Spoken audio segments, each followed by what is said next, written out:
evening, everybody, and welcome back to another exciting episode of the For the Homies podcast. My name is Big Dog Jake, BIGGDOGGJAKE, and as you might notice, we are a three-piece tonight. We are without, unfortunately, our fearless leader, Phantom, who hosts the show normally. He is having some inclement weather where he is living and is currently without power, and so it has come to myself to host the show. And real quick, before we get started with intros, I just want to put out and highlight Phantom's message where he said, I'm stopping by to say, like the stream nerds, I will not be on the show tonight, dealing with some severe storms in my area, but show the boys some love and have a great stream, guys. And Phantom, we are going to have a great stream tonight. So first off, I am going to throw it over to my friend Crease. Crease, how have you been, good sir? What's going on, folks? So, I got some good news tonight. Once the show ends on our special guest that's gonna be happening next week. But also, I still want to thank you guys for what happened last Friday too. Thank you for coming by, stopping by. If the Saskets are watching, shout out to you ladies. You guys were awesome guests, and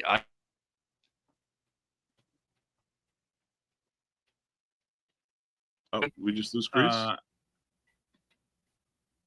Oh no, what is happening? Oh, he's back. There we go.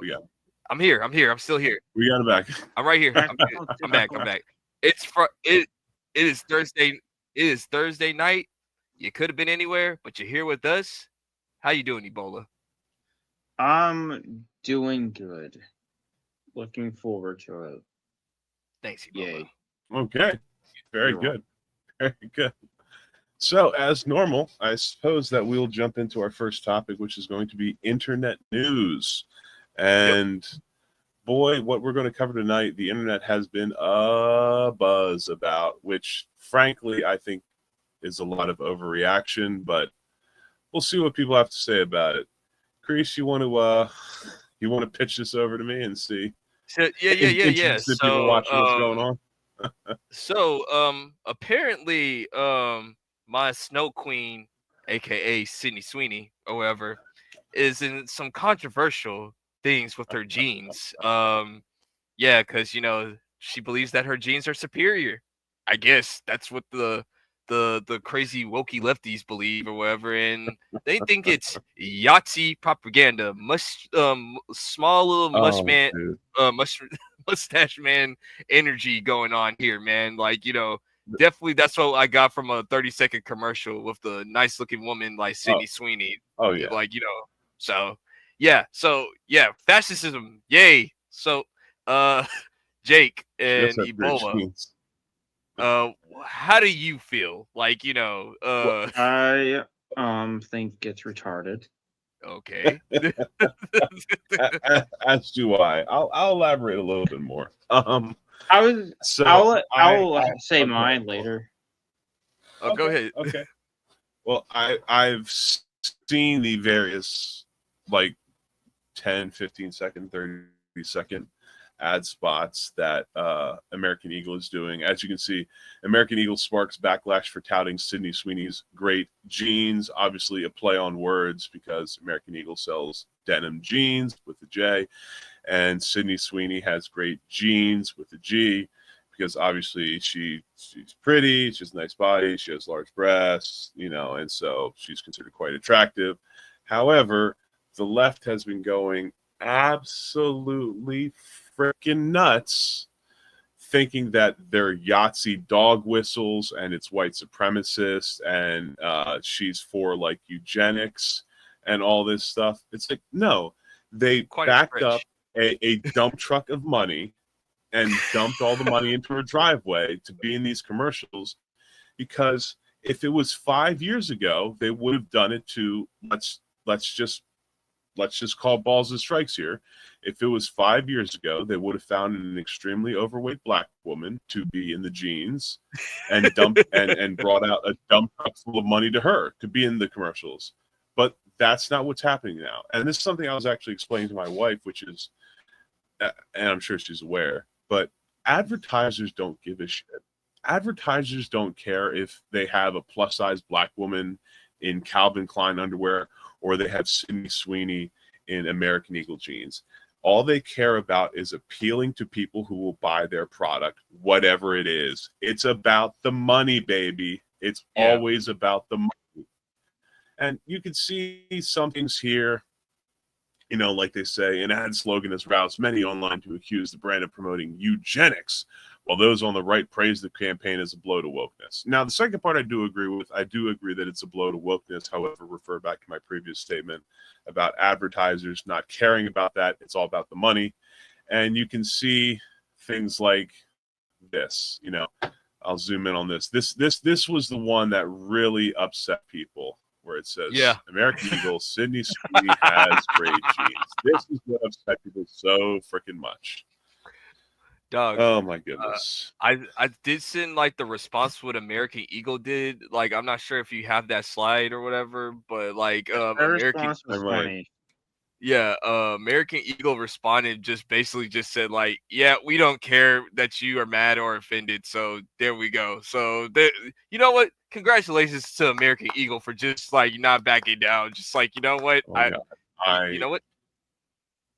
I really hope I can find that, because I want to see that so bad. I didn't know American Eagle responded. Hold on. Oh my gosh. I'll send it to do you need me to send it back to you? Like DM it to you real quick? You can if you could put it into the private chat, I'll pull it up that way. Okay. Hold on. AP saying make it make sense. Bro, I'm with you. Make it make sense. Like, look, we used to be a proper country, damn it. And again, if we were to rewind, like, even 15 years, probably even 10 years, but certainly 15 years, if we were to rewind from 2025 to 2015, what we're looking at here on the screen, this is how clothing was advertised. You got attractive men and attractive women to get in the clothing and to be in sultry poses, like she's leaning and doesn't have the top button on her jacket done so her cleavage can show. And yeah, that sells. Sex sells has been a saying for years and years and years. I put it in the Discord chat or whatever, or do you want me to send it to you? I got you. Okay. I got you. I'll get it. Yeah. Ebola, what do you have to say about this? I know you said you were saving something for later. Yeah, I was gonna say, so with that logic, does that mean the viral Japanese saleswoman is also a fascist now?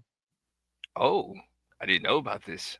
You didn't see the Japanese saleswoman that was going across the rounds?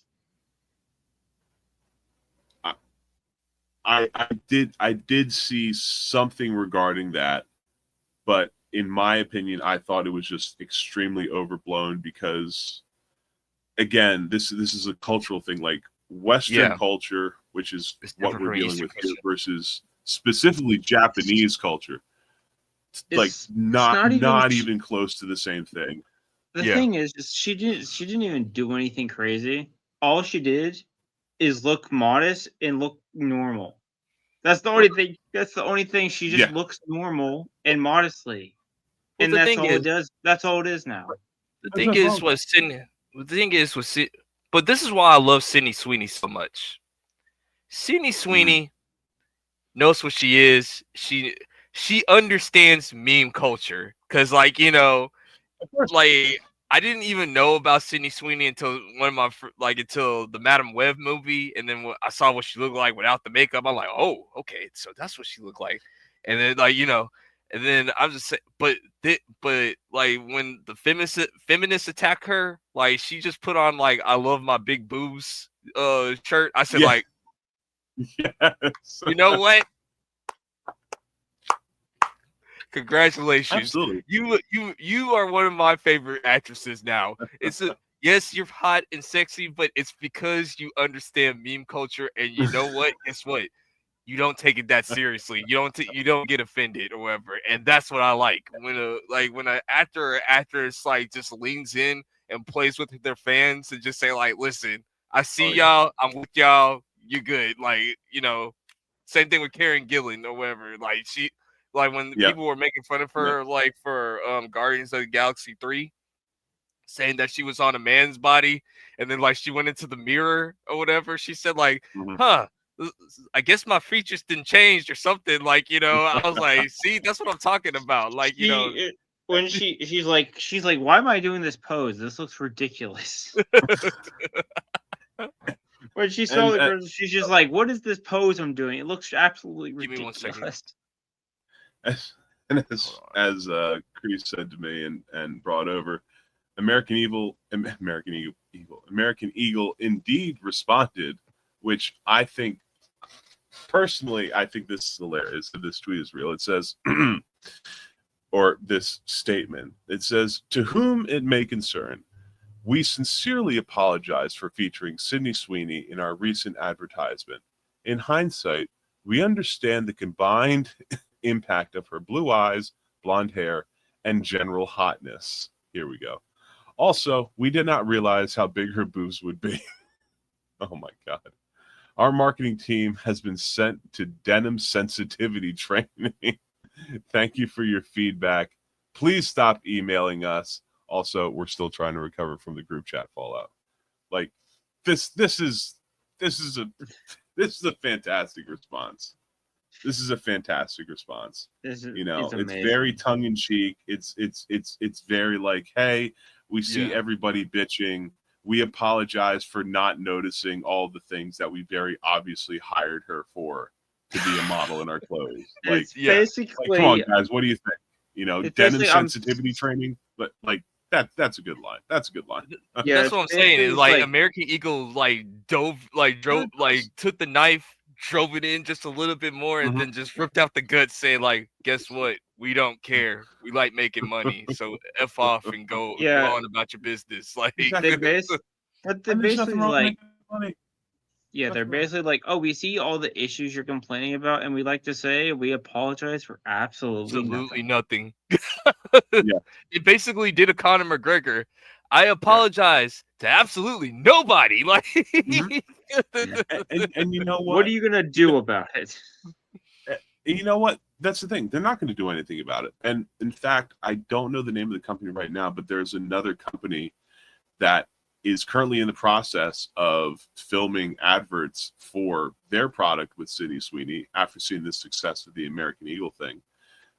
But in regards to what is anybody going to do about it, there was a little bit of rumbling, but there wasn't really this much backlash like a couple of months ago when she teamed up with Dr. Squatch, which is like this really like male brand soap, masculine soap and whatever. And they had the Sydney Sweeney soap. Like that was the first inkling of like, oh, we see where this is going. There was some people talking about that, but nobody really gave that much of a shit. But suddenly they give a shit now. Why?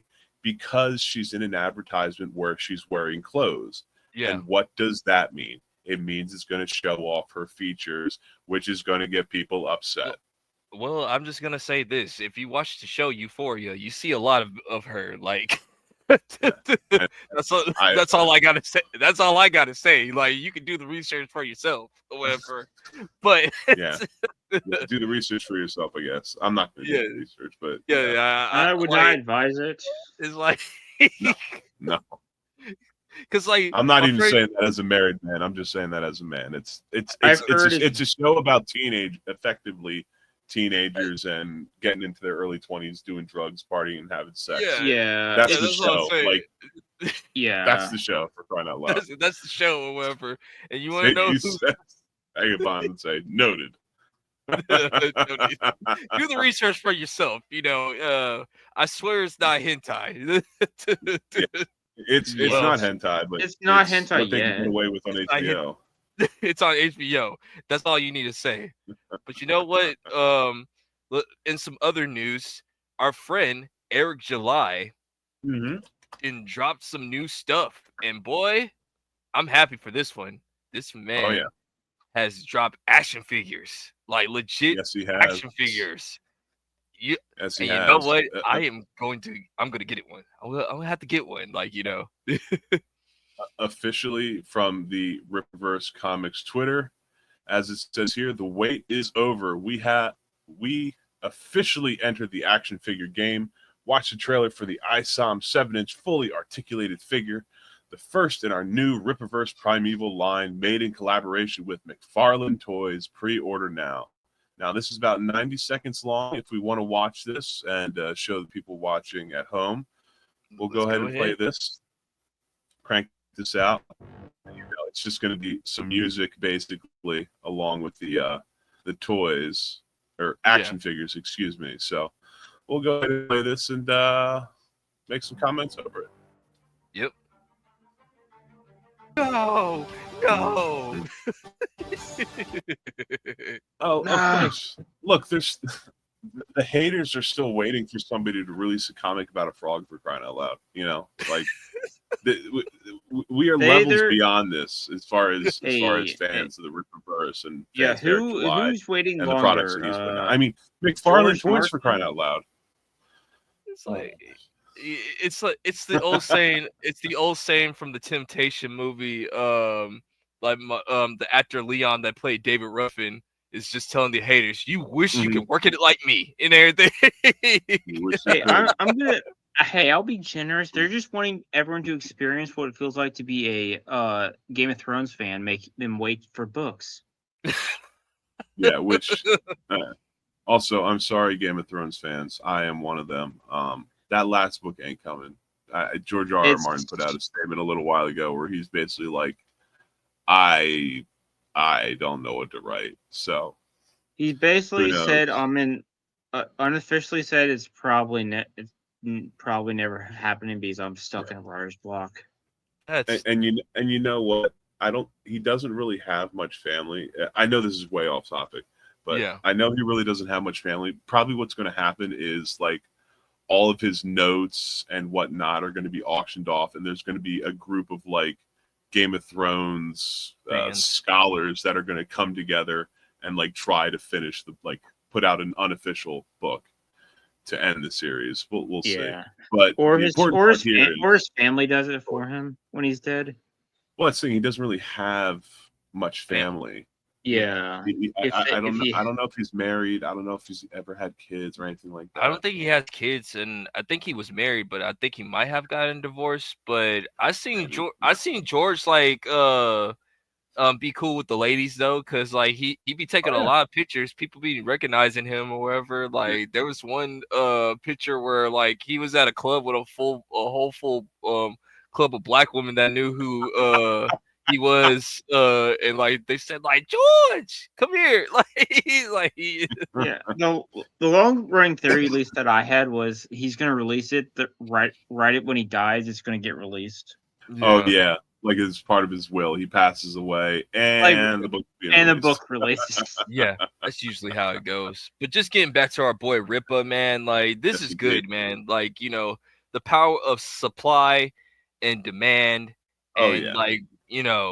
Sooner or later, I know we're gonna get that animation series, and like if once we get the animation series, I will literally like subscribe to that. Like I'll subscribe just to watch that or whatever. Like hopefully get a Blu-ray copy of that too or whatever. But yeah, man, this is good. This is good for comic book fans in general.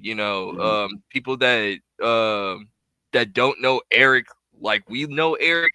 Are liking his stuff or wherever, Right, absolutely, and he's following the proper business procedure. He's started out. He wanted to make a comic universe. Basically, he started with one comic. He started with ISOM. Then that's been built out. Then they've hired more writers and more artists. They've made more things. Now they're moving into toys. First toy, it's gonna be ISOM. And it's a fantastic toy. They announced last year that they're partnering with McFarlane Toys when Todd McFarlane, when his toys were coming out in the late 90s and early 2000s, those things were fucking killer. Yeah. And to have some, this is obviously something it's not going to cost $15 or $20. It's going to be much more expensive than that. But probably like it's 80 high quality. As it says here, it's 7-inch with full articulation, 22 moving parts, 2 changeable heads, 6 extra hands and a base, and then a 5-sided panel display box. So the box that comes in, you can fold it in a certain way. You can pose your figure inside of it, and then Yeah. boom, pop it on your shelf, and there you go. There you have I'll it. definitely get this or whatever, and like once I get it, I'll show it. I'll just show it, like Oh, of course. yeah, because like I said, like Rippa is a good friend of the channel and the whole entire Rippaverse, like so Absolutely. it's all good. Like once again, all of them say they want to come back, so hey, we friends now. That's how I see it. We friends. That's right. Hey, That's right. that's a Absolutely. good. That's a perfect example of patience as well. Yeah. Yes. Unlike the Some DC people movies don't. that rush things out. Well, you mean Yes. Marvel movie? Well, actually, both No, of no, them. Yeah. no, because Marvel movies kind of did steadily where the Oh, DC yeah. movies. Oh, okay. You talking about the Snyderverse? Okay, I see where the play Yeah. on words. Yeah. Yeah, Snyderverse. Yeah, Snyder Snyderverse. tried to rush the Justice League way too fast. Yeah, and yeah, then yeah, Oh, yeah, yeah. yeah. Okay. You right, Ebola. You right. Yeah, Yeah. I was Yeah, like, wait a minute. Yeah, But they yeah, really did. The Snyderverse stuff was really rushed, and Yeah, I hopefully, remember I that. imagine that James Gunn is learning from those mistakes and is making sure that Oh. that's not going to. I That's not mean, going to Speaking happen. of James But we'll Gunn, well, yeah. Hey, might as Yeah, well. Let's might as well. Absolutely.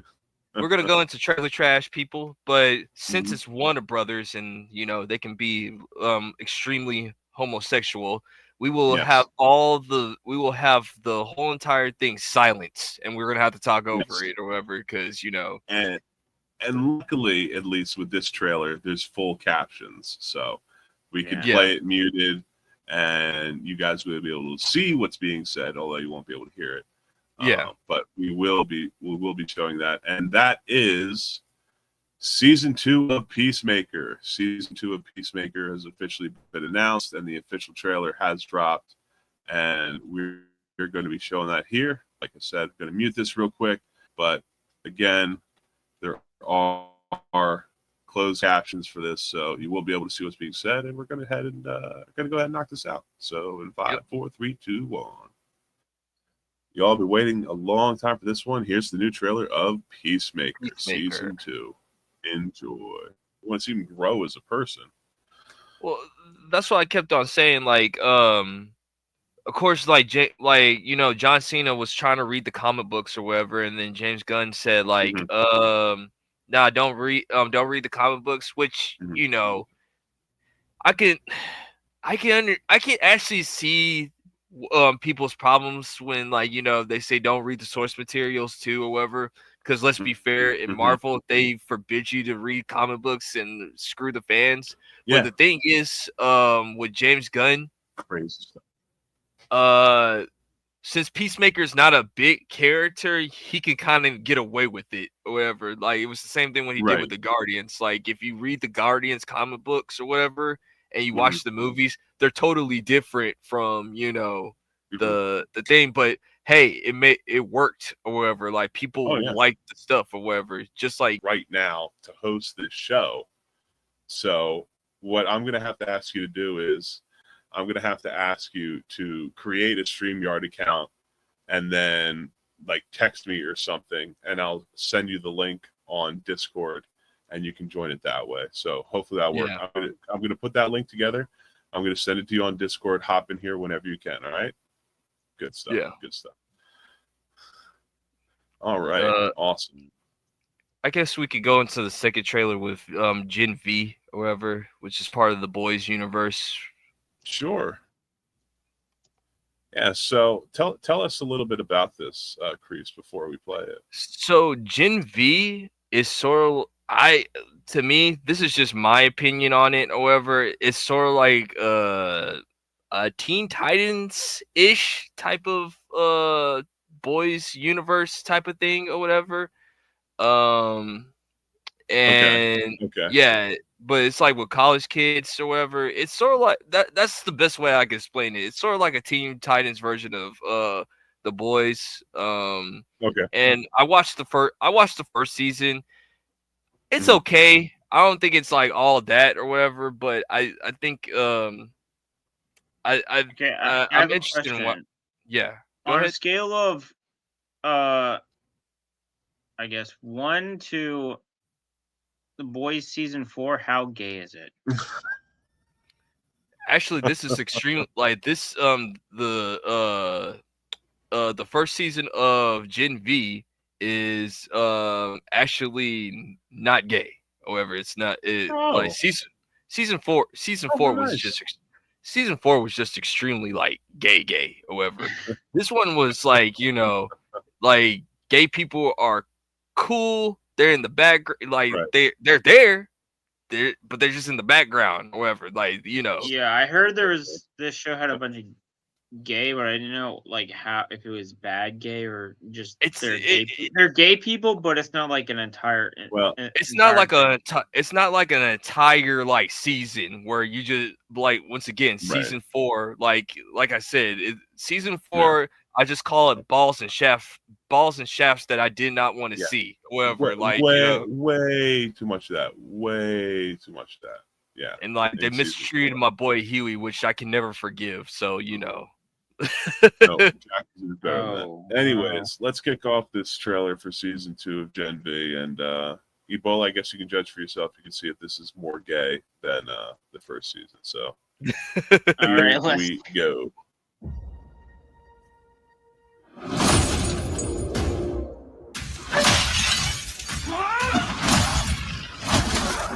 Ooh. Oh, black girl magic. Black girl magic. Oh, that's Charlie. Starlight. You can't stay on the run forever. I need your help. You need to go back to school. I swear they've done her makeup to make it look like she's had less work than they've got. The school, it's become a monument to mediocrity. The new dean, he was at Elmira. Now he's at fucking Godolkin, so something's going on, but we don't know what. Yep. Plot is resuming a research program called Project Odessa that is spearheaded by Thomas Godolkin. And I need you to stop it. We're all on the same side here. This is bigger than us. We need to figure out what the fuck he knows about Odessa. For Andre. Let me be very clear. This plan is crazy and I hate it, but I'm in. Oh. You can all level up under the right amount of pressure. Yeah, Marie, with her powers, she can control blood. Come out of Godolkin. More powerful than Homelander. That's a crazy power to be able to manipulate blood. Oh, yeah. You want to know what Odessa means? This is how you find out. Cypher believes I'm this weapon. Let's at least use it to do something good. You guys were trained. I want all of this to stop. The time's come. You're stronger than the others. She can get big, but she loses clothes. This makes you one of the most powerful suits in the world.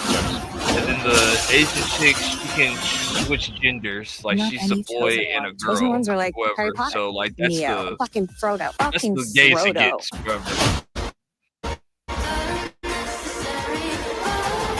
All right, new season September 17th. And real quick, our fearless leader, Phantom, is here. Hello, What's up, Phantom. Hopefully how you doing, man? I'm alive. I'm alive.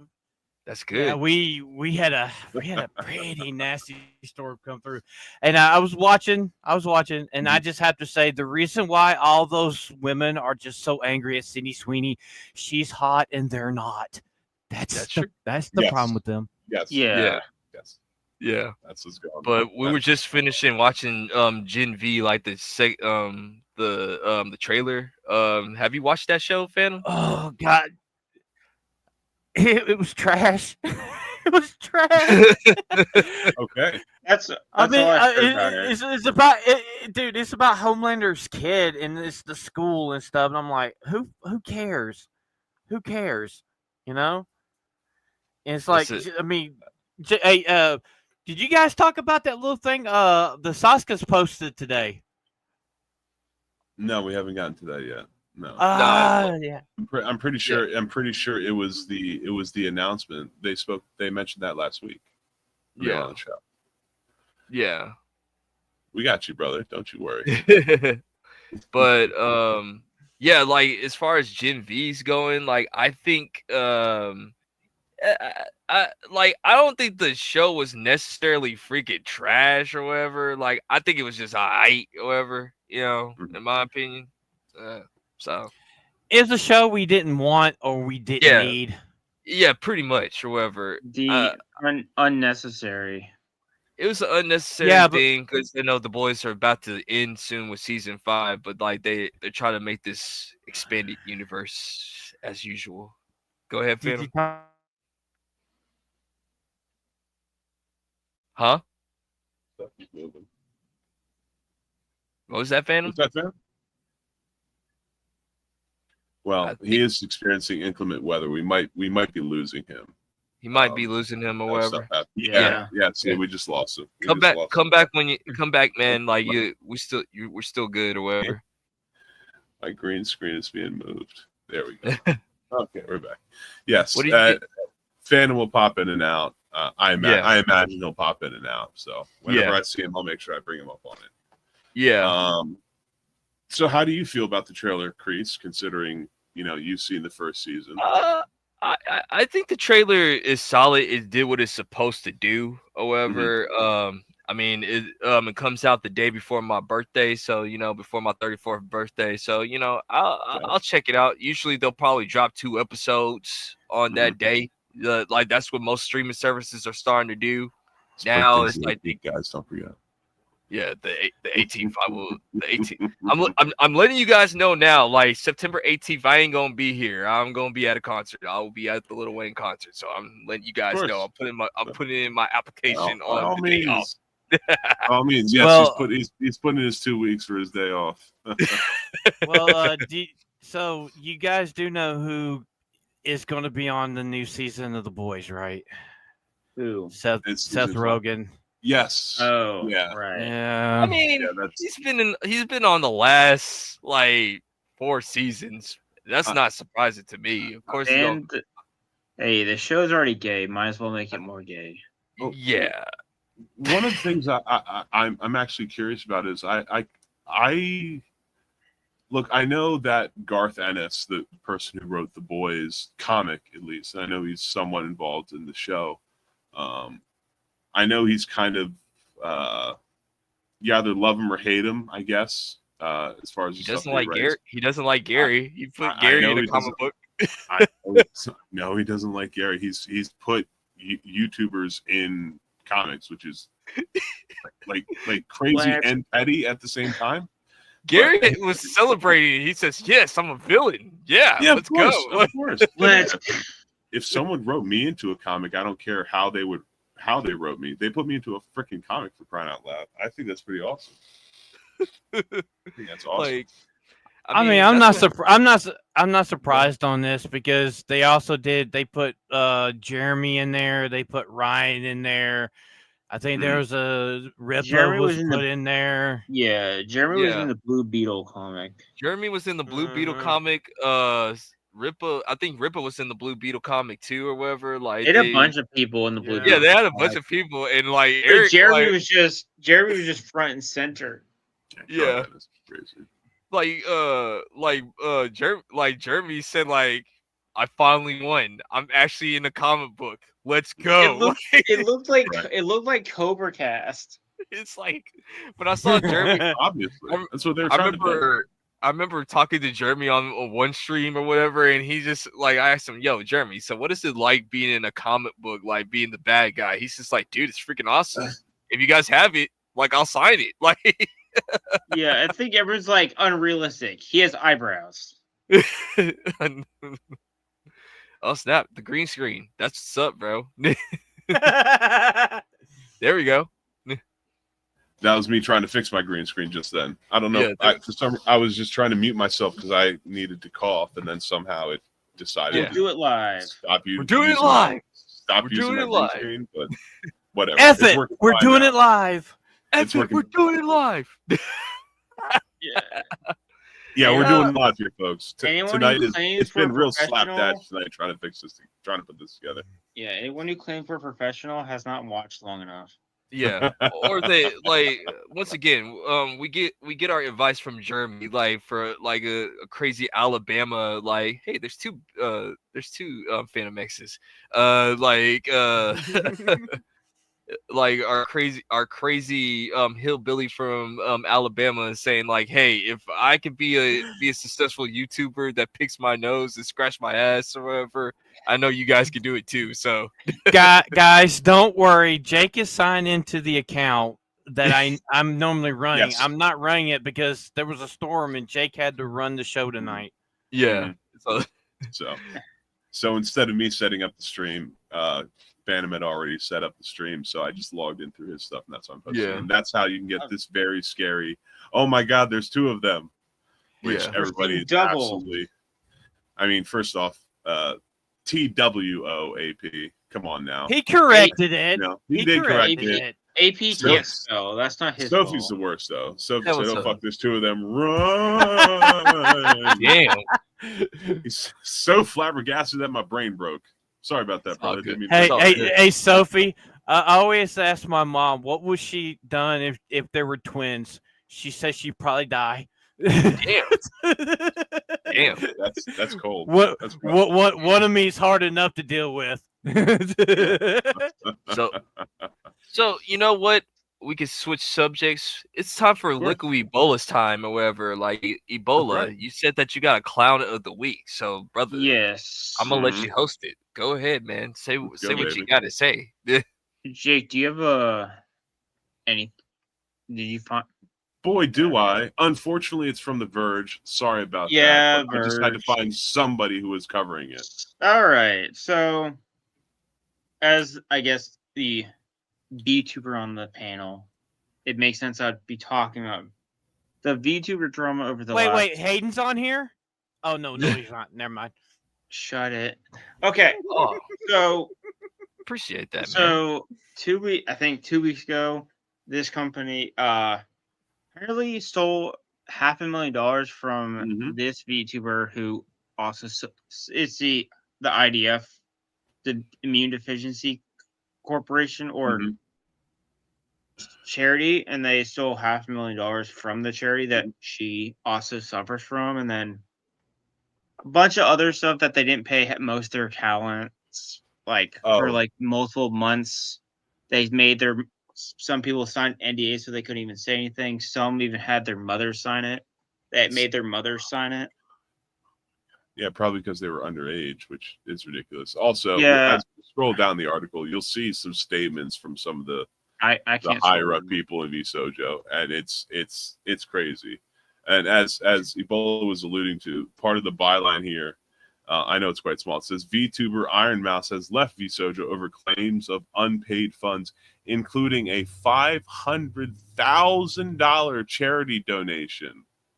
Wow. As he said, quote, "I've mismanaged the company into the situation you're all witnessing," wrote this Justin Ignacio person.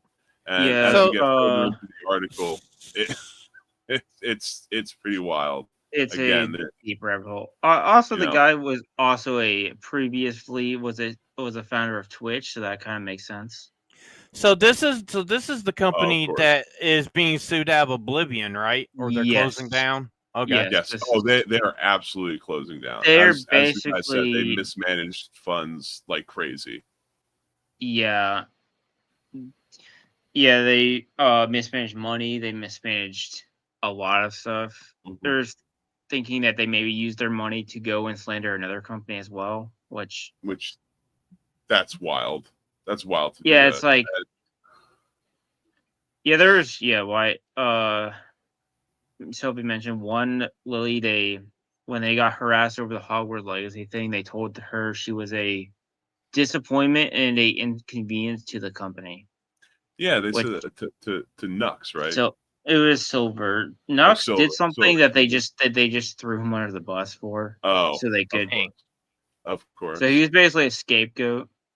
hmm But I'll tell you what, this statement that Justin Ignacio, the CEO of the company, gave, it's an interesting statement, which I kind of want to read in full because it's like partially him taking blame, but also him trying to not take blame things. So I'm just going to rip through this real quick. It'll just take a minute or so.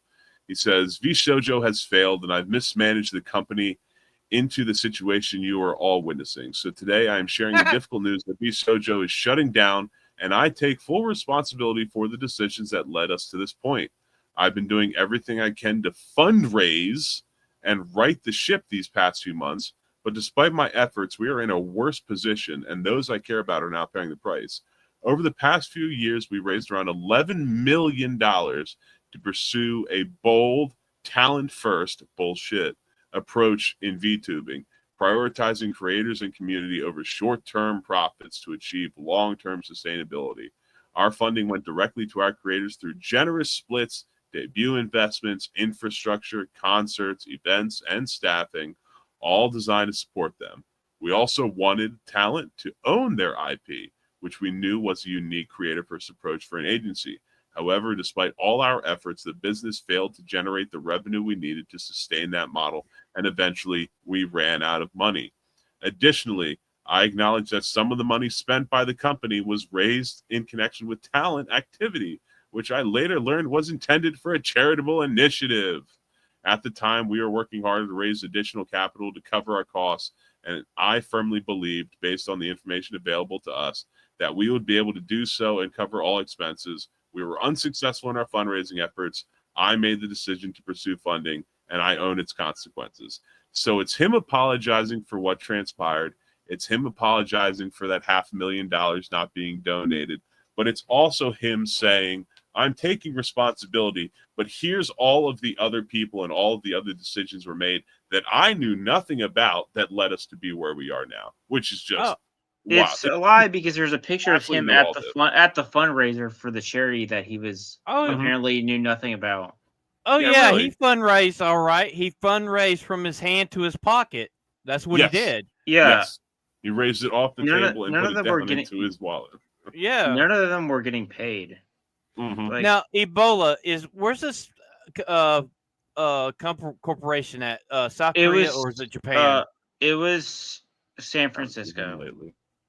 Not surprised. San Francisco, but they have a Japanese branch, but the Japanese CEO basically has no power to do anything, basically.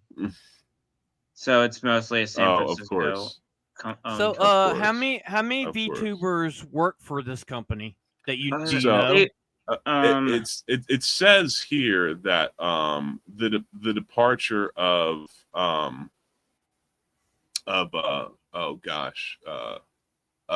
on the site name Iron Mouse with the departure of Iron Mouse, it said 12 of the company's 13 creators have officially announced that they are splitting from the company. So I guess all of them are gone now. So all of them are gone. And so now all of them are gone. And they're all citing reasons from unpaid wage. Some of them are claiming unpaid wages as their reason. I would imagine that probably all of them experienced unpaid wages in some ways. But then again, also once the biggest earner, the biggest name leaves, and this mass exodus begins, I imagine there are just going to be people that, even if they haven't been fucked over, they're going to follow anyway because they don't want to deal with this company anymore. So yeah. So would they have the same issues where if they leave this company, they can't take their avatar stuff with them? No, over. This one, the avatar they own, so they can take the avatar with them. That's a good thing. It's basically because that was the initial point, right? Ebola of the company being set up is that every VTuber would own their IP. Yeah, basically. I think that's the only case where if you leave, you can still own your avatar. Yeah, because that was the issue with that other big company, where you would have to work for them for so long, but they own the intellectual. You know what I mean? The intellectual property. Yeah, that's properties. That's most of the companies. Once you leave, you kind of have to completely change your entire personality. And you know what? I had to talk to Sophie and Ebola. I want me a VTuber avatar. I just want to try one. Oh jeez. Oh no. Could you guys freaking imagine this thing being a VTuber avatar, could you just the nightmare fuel? The nightmare fuel. Oh my goodness. Not Phantom 2. Yeah, really. No. I'm sorry. When I'm on camera, I'm already a cartoon character, so it doesn't really matter. But I mean, like, so we'll probably talk about this Saturday night too, because I'm going to look in more about. Cause really, I haven't like looked into anything because last couple of days and stuff. But so I feel like this company screwed its employees. The head of the company was greedy, took all the money because he's like, it ain't no telling what's in these contracts. There's no telling what's in the contracts. You know what I mean? Yes. Yeah. And considering that Ebola, you said that everyone had to sign an NDA. Yeah, they were considered independent contractors, but they treated them like employees, which is illegal, especially if you're based out of California, which started this whole bullshit. Yeah, a making lot of these them massive are from differentiations between employees and independent contractors. Crease, I know you've had run-ins with that as well. Being an independent contractor and not an employee, having to file different tax forms and being paid differently and all that bullshit. It's California that started all that, by the way. Hey, Bullet Wayfarer's comment. Yeah. Oh, yeah. VTuber Phantom be ranting, cussing, making everyone on the entertainment industry feel stupid. Same old story. Yeah, I mean, that's... I mean, Phantom... You put a VTuber avatar where Phantom is, it would just be Phantom, but he would be like a buxom hentai girl or some shit. Or the hell I will.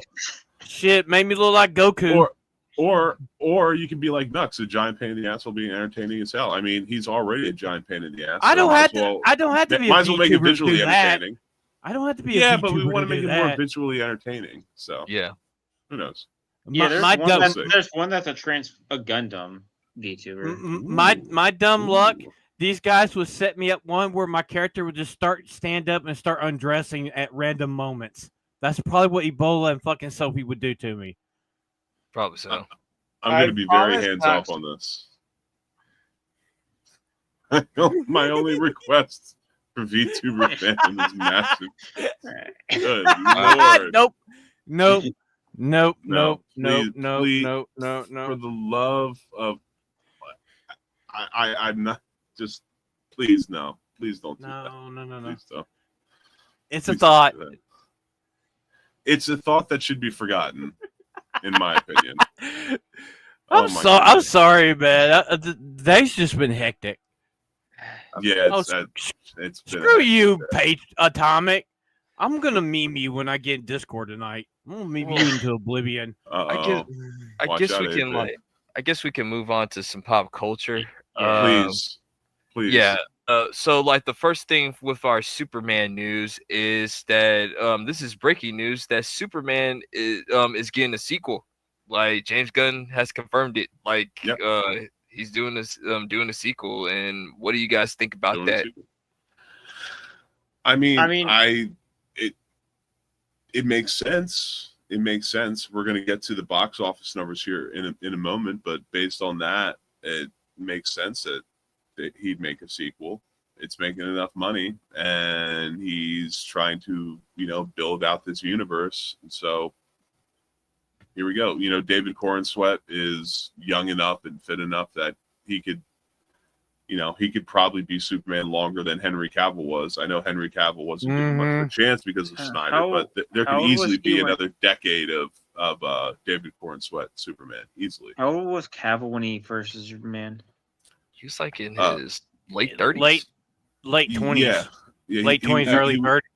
Yeah, he was late 20s, early 30s when Man of Steel came out, which, and previous Superman, like, Dean Cain, for instance, when Lois and Clark, The New Adventures of Superman came out, Dean Cain, when they were casting, he was 27.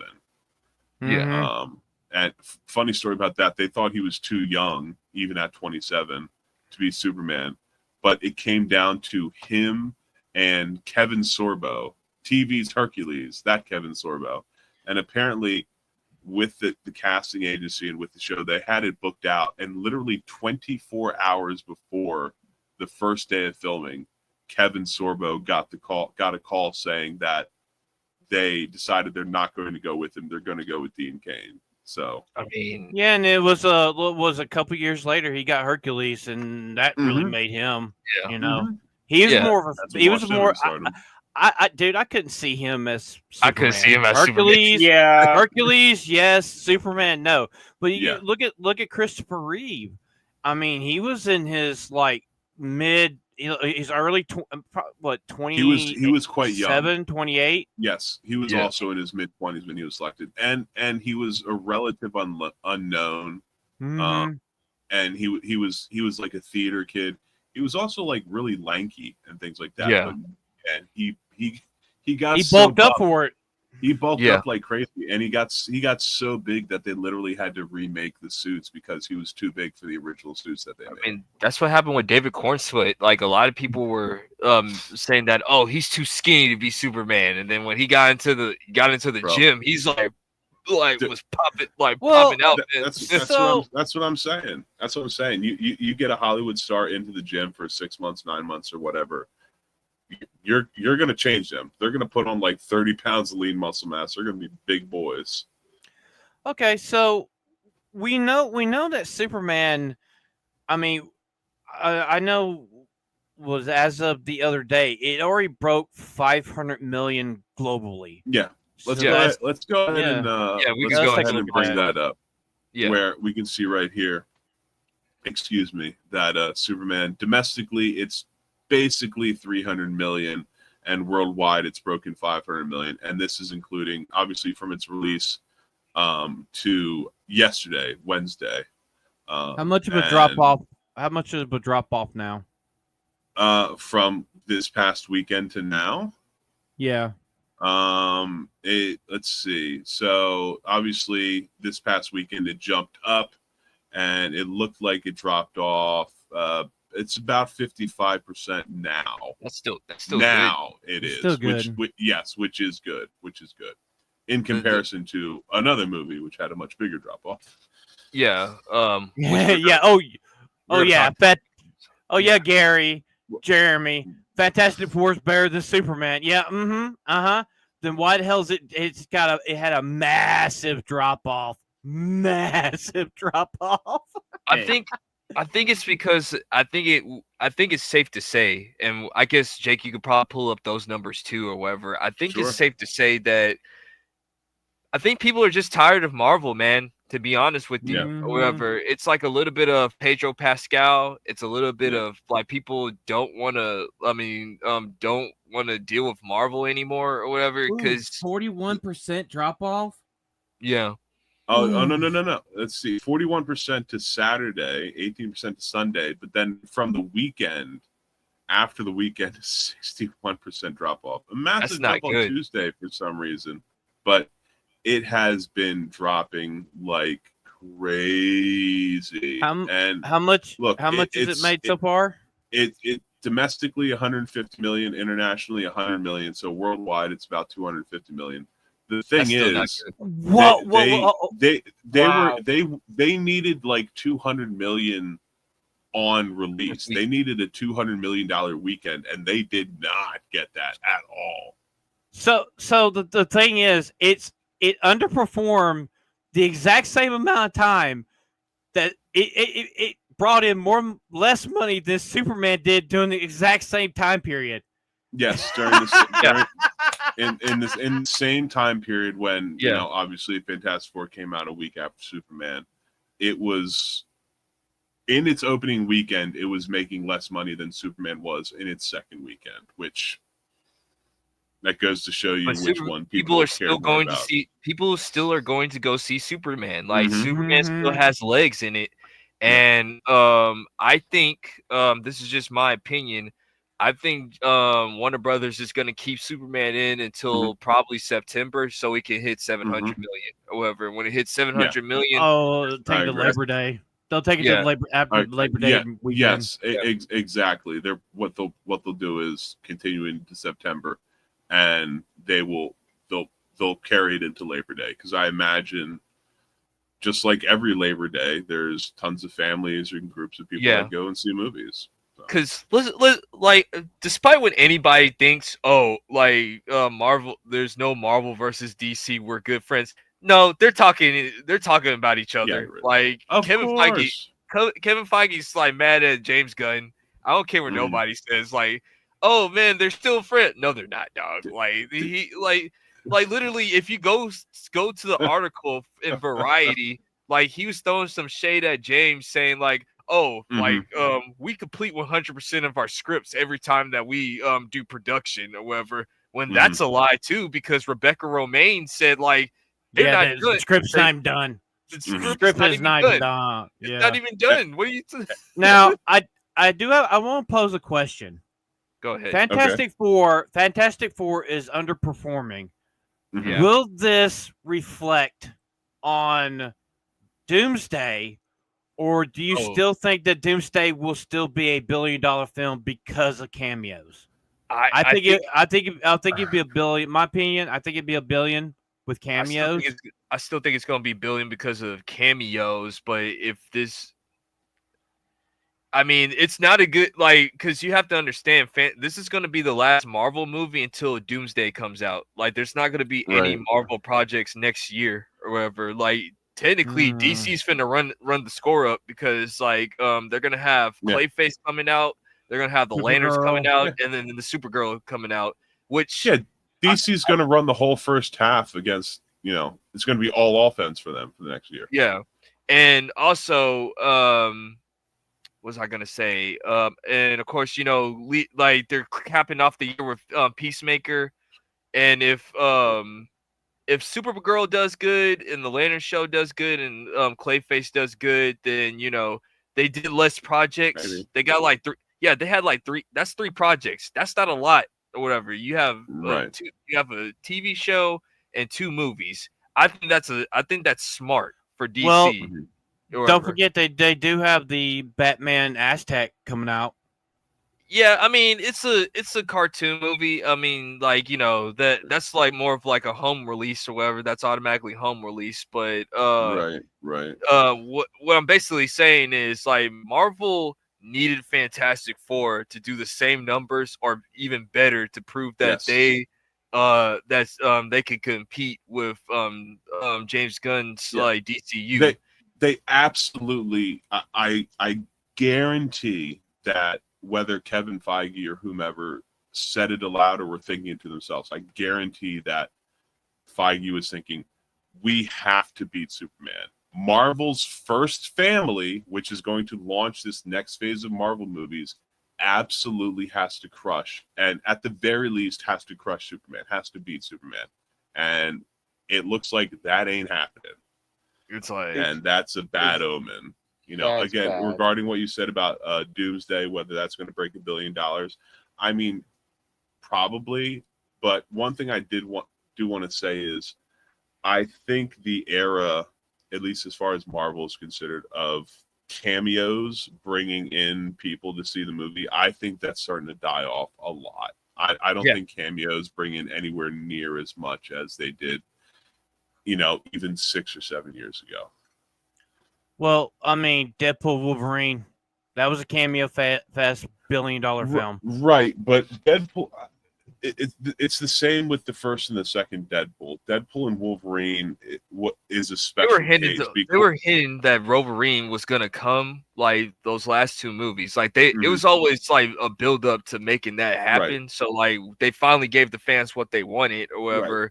So, but yeah, go ahead. And it's I'm sorry for interrupting, but it's again with Deadpool, it also isn't like just the standard phased Marvel movies where like Feige is the executive producer and he's the one overseeing writing and stuff. Just like with Deadpool 1 and Deadpool 2, Ryan Reynolds was the one that was running that. And I think that's the reason. I think that's the reason why Deadpool and Wolverine was so successful. Besides Hugh Jackman coming back as Wolverine. Yeah. Because people like Ryan Reynolds, like despite what's going on right now with him and his wife or whatever, like a lot of people like Ryan Reynolds or whatever. But yeah, I do agree with Gary to a certain extent that is Superman a perfect great movie? Like, I don't think it's mid, but like it could have been better. Like, there's a lot of things that could have been better with Superman, but But it's still a good movie. To me, it's a good movie or whatever. I don't think it's mid or whatever. Now, Fantastic Four, I know, like, shout out to my boy Hoodie D. He was he was trying to press me last night. He was saying like, Chris, you're wrong about Fantastic Four. No, Hoodie D, I stand on business. I'm not backing down.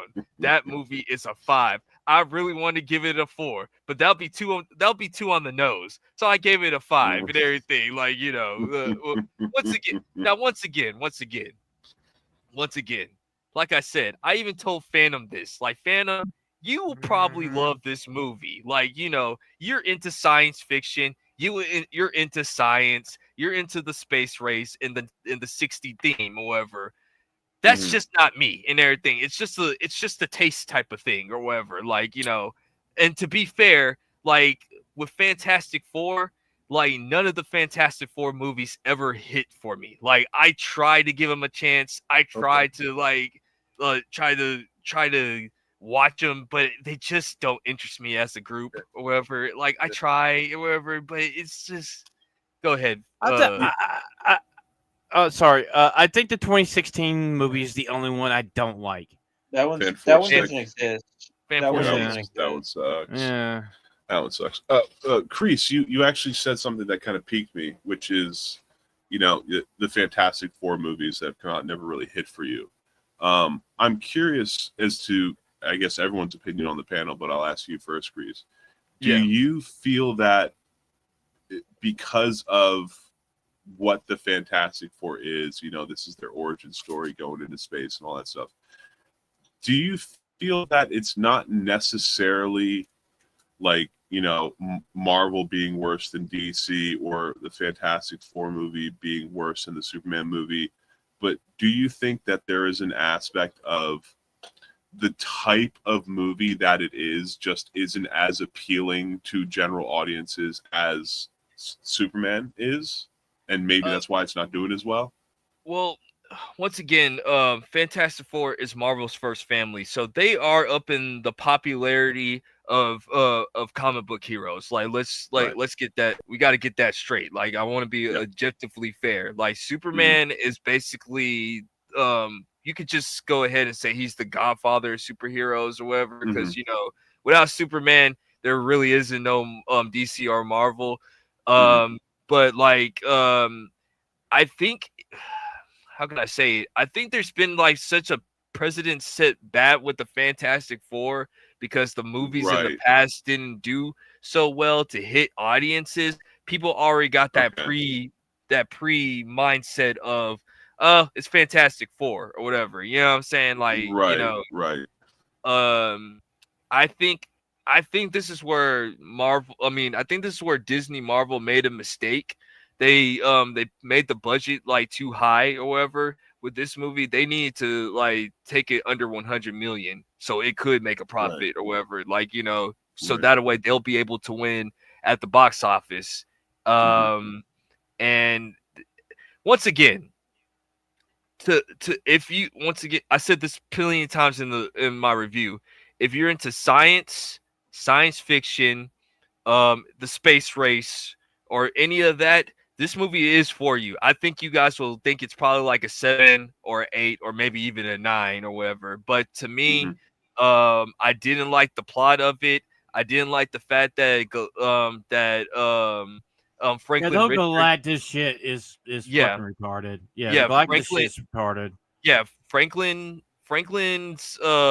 Galactus wanting Franklin to take over for him is stupid. Like, I don't understand his. That's not how it's in the comic books, because Franklin Richards is an Omega level mutant. He is the most powerful mutant. He can make universes. He literally can make pocket universes, and this whole Galactus's role in the universe is to feed.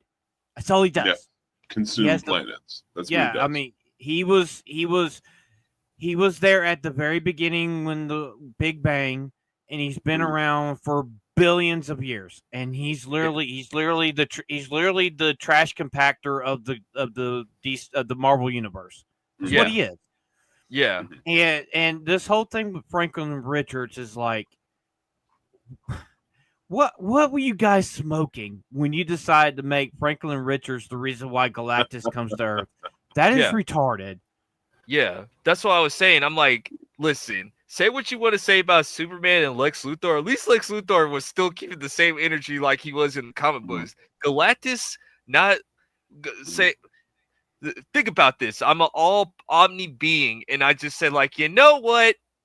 I'm tired. I don't want to eat planets anymore. Like, That's not what he does, though. I don't want to eat planets anymore. This is tiring. I just want to go on vacay and, like, hey, Franklin, you want to take my job, kid? Like, it's stupid. It's stupid. Yeah, but the thing is, though, Galactus is afraid of Franklin Richards because Franklin actually, literally, there's a comic book where he literally locks Galactus in his own mind at one point.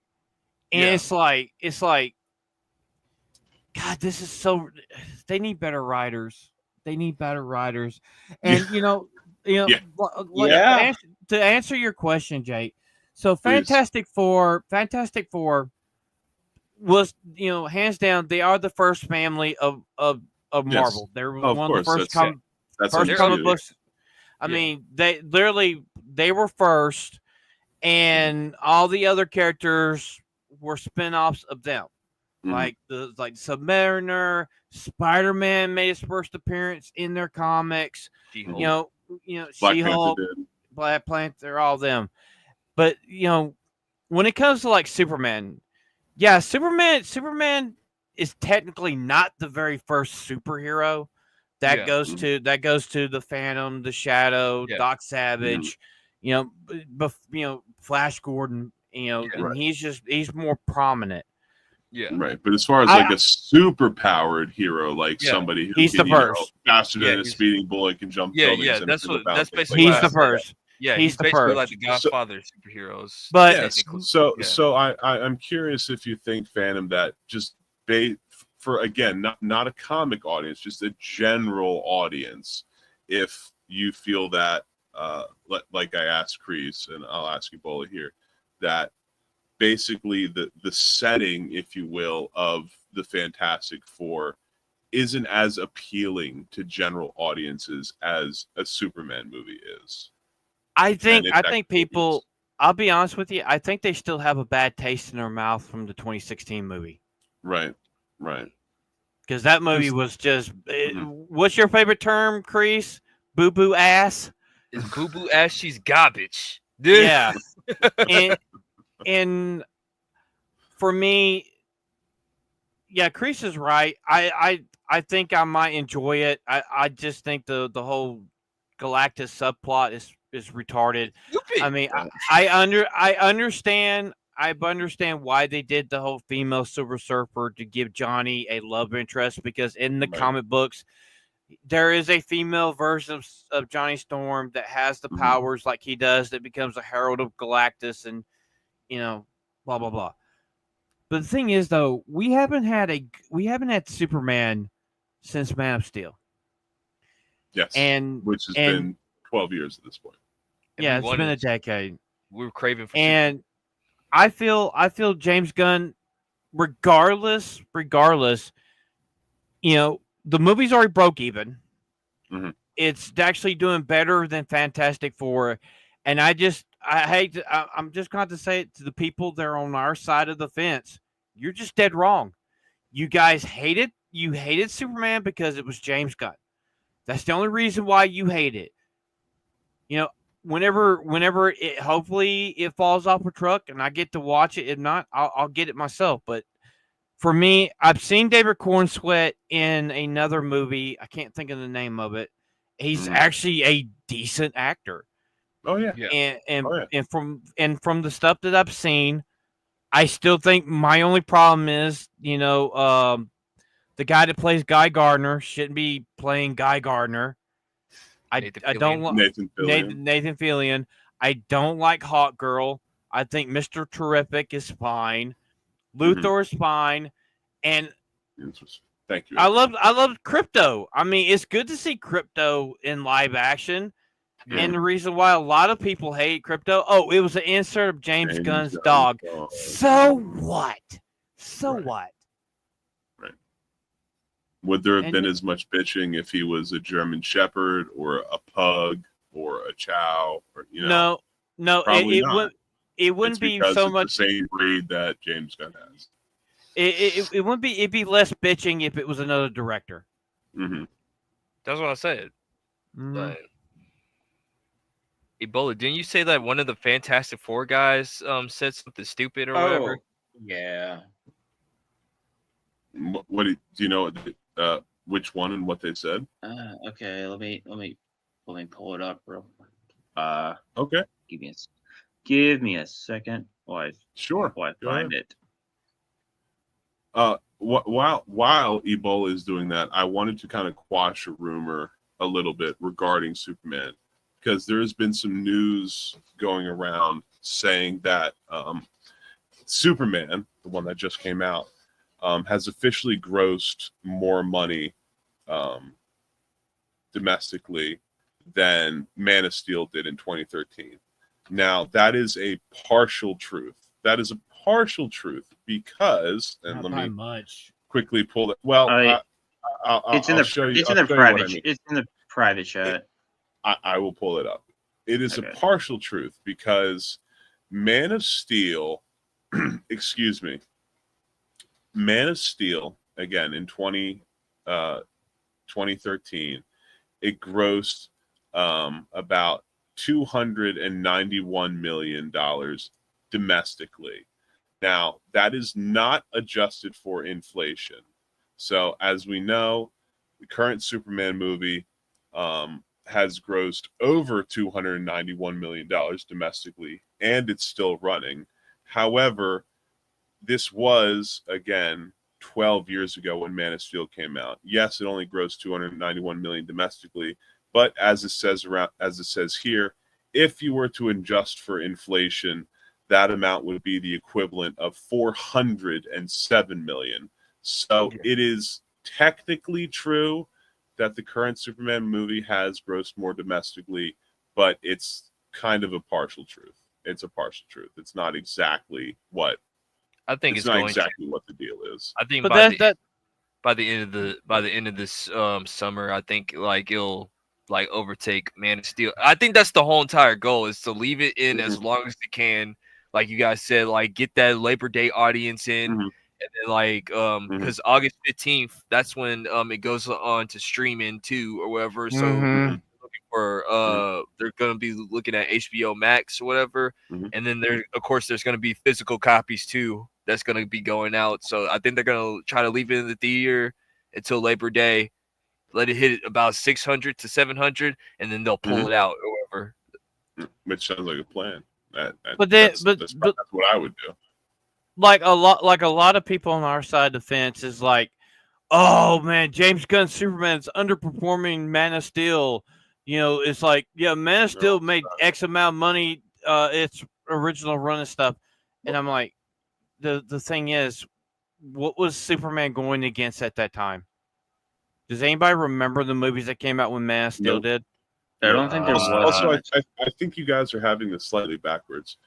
The current Superman is outperforming Man of Steel in the domestic box office. I'm just saying it's a partial truth because of how long ago it was, 12 years ago. If you adjusted it for inflation, it would be the equivalent of $407 million, which is a lot. I mean, it's rare that a movie, unless it's a massive tentpole movie, to gross around that much money domestically. People still going to see Superman. Like that's the crazy part.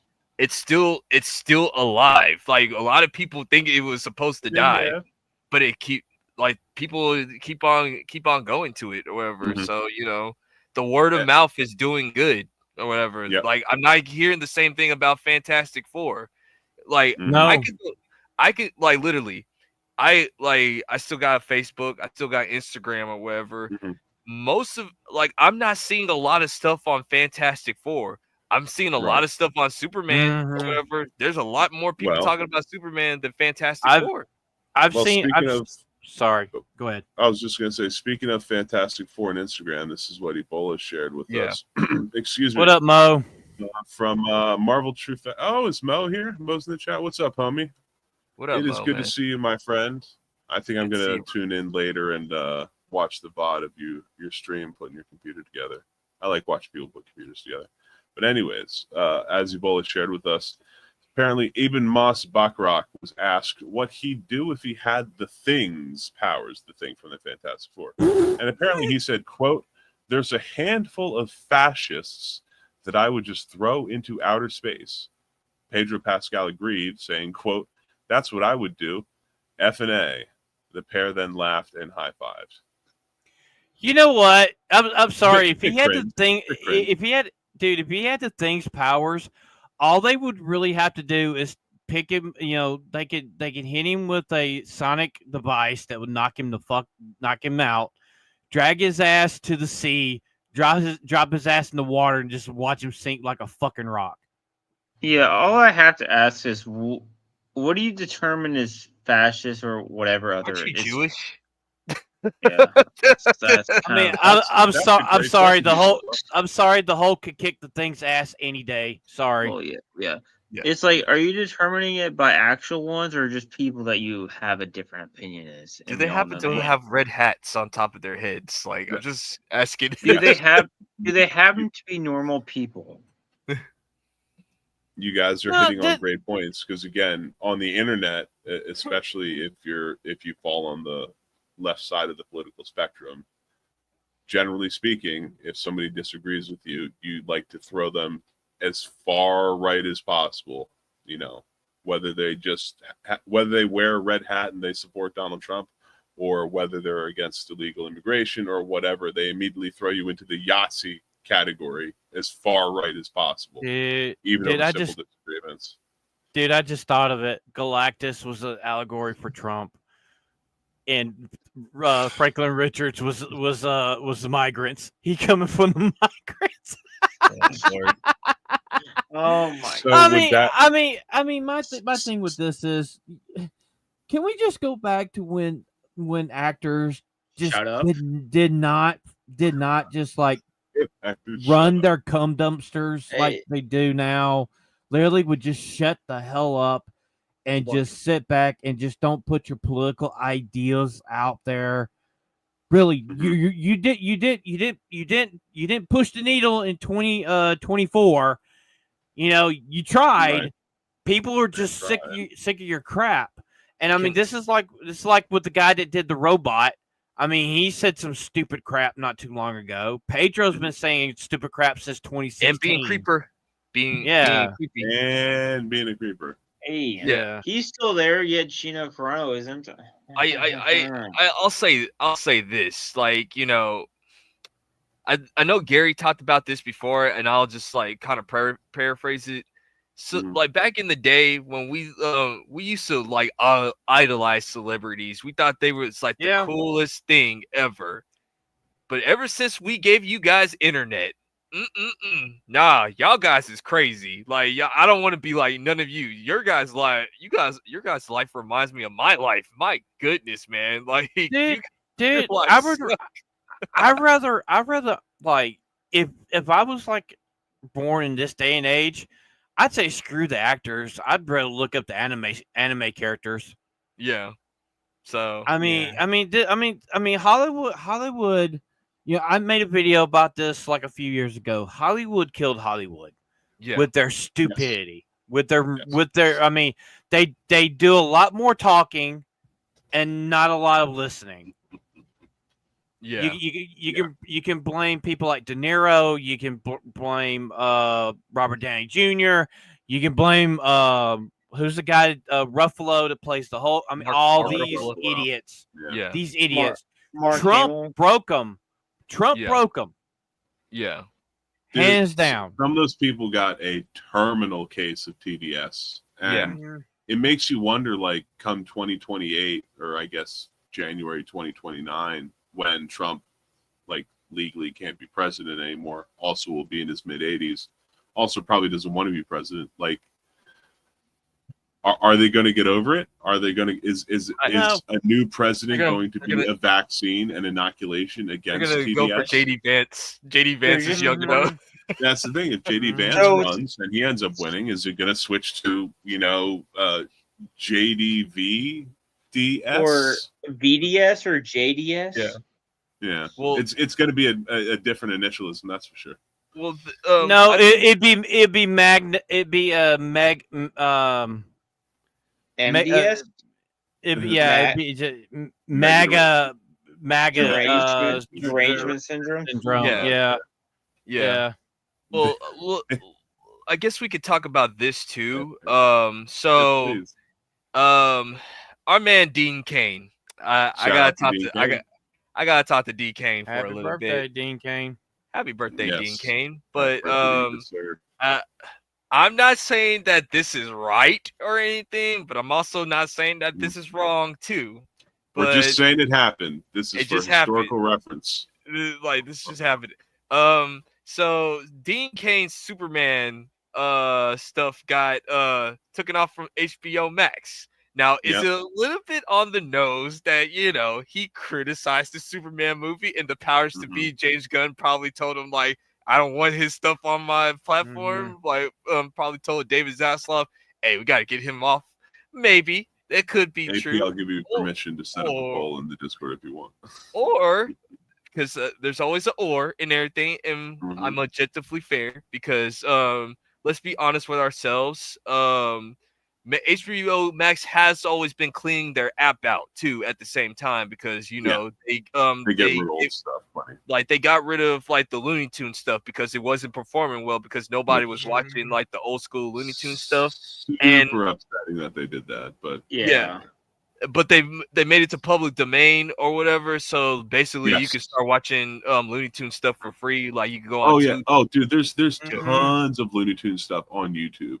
Like, there's official Looney Tunes YouTube pages, and there's tons of full-length cartoons. They're basically they're licensing it out to where you can watch it for free. Like, you can go on Tubi or whatever, or you can find it on YouTube or whatever. They don't care if you download Looney Tunes, because let's be honest with ourselves. Like, when you go on HBO Max, are you really gonna go watch Looney Tunes? Probably not.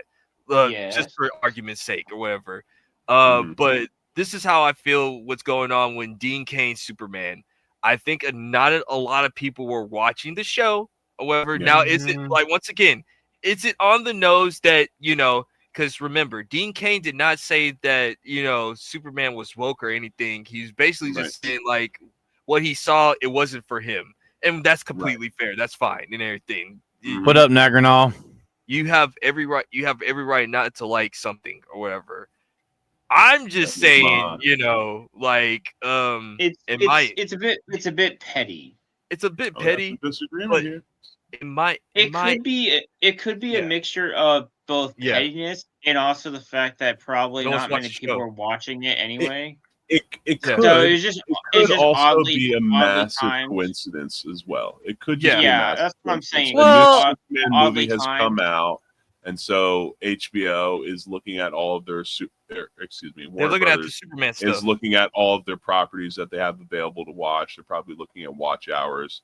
I'm sure, as they're doing all the time, they're looking at shows that people aren't watching and they're cutting.